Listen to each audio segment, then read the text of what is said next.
United States is currently experiencing an unprecedented national crisis. Multiple sectors, including government, defense, and infrastructure, are facing coordinated challenges from both internal and external forces.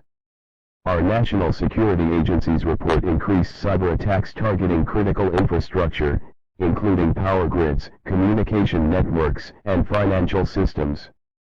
Widespread civil unrest has been observed in several major cities, threatening public safety and stability. Foreign influence and propaganda campaigns are believed to be exacerbating divisions within our nation. This situation reflects a deep moral and societal crisis. National leaders are urging all citizens to remain calm, cooperate with authorities, and maintain unity in the face of these challenges.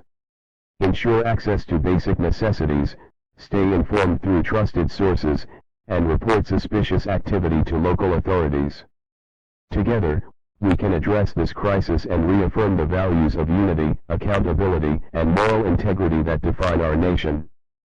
Further updates will follow as necessary. Stay vigilant and stay safe.